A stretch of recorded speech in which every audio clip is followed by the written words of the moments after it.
Di ako makatulog. So ngayon, binuksan ko yung ilaw at irarang ko ang mga anchors away na nasakyan ko in my life because wala na. At number 5, we have you sa seaside or sa may MOA. Actually, di ko na matandaan kung nakasakay na ba talaga ako dito or nakalimutan ko lang.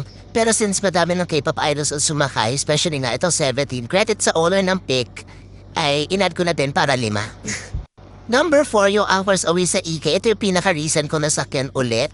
And kaya lang ako nakapost na ganyan kasi nakita ko yung kuya sa ilalim na nagtipicture nakatapat sa amin sa flash. So, nagpanggap ako na pero sa totoo lang, sumisingot lang ako ng voice yan kung napanood yun sa akong video.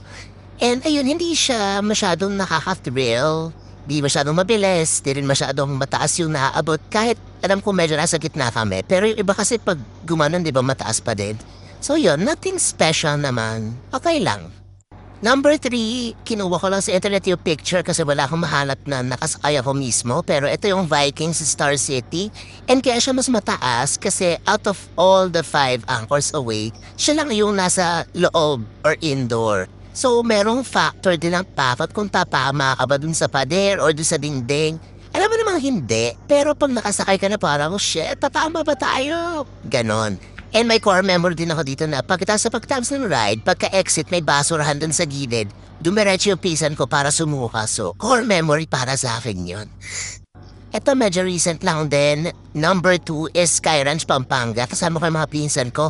At ewan ko kung ako lang, tumatanda na ba ako? Ang bilis ko nang mahilo sa mga ganito. Actually, pinapanood ko pa lang siya, nakapila pa na kami, nahihilo na ako. And in fairness sa ride itself, nahilo talaga ako, kaya ako inad yung sticker na yan. Tapos humahamog pa, kaya kami may mga ganyan. And yun, naka-add yung factor na umuulan. Tapos yung katabi ko, takot na takot. Ewan ko, ayun, nice experience siya. Medyo matagal naman. And parang sulit naman yung binayad namin dito. At ang top 1, Sky Ranch Tagaytay. Tingnan nyo, 10 taon na ang lumipas pero sobrang vivid pa rin ang memory. Basahin natin tong caption ko sa ngayon naka-archive na na-post. Super Vikings. Grabe natatahilo kasi pinagtripan kami ni Kuya Operator.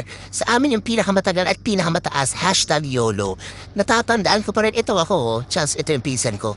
Sa dulo kami umupo, tapos sobrang taas at sobrang tagal. Diba ang katabi nito sa Sky Ranch Tagaytay bangin? So talagang, oh my God, lahat ng mga nakasakay, Kuya tama. Kasi ang tagal talaga, tapos ang taas, ewan ko.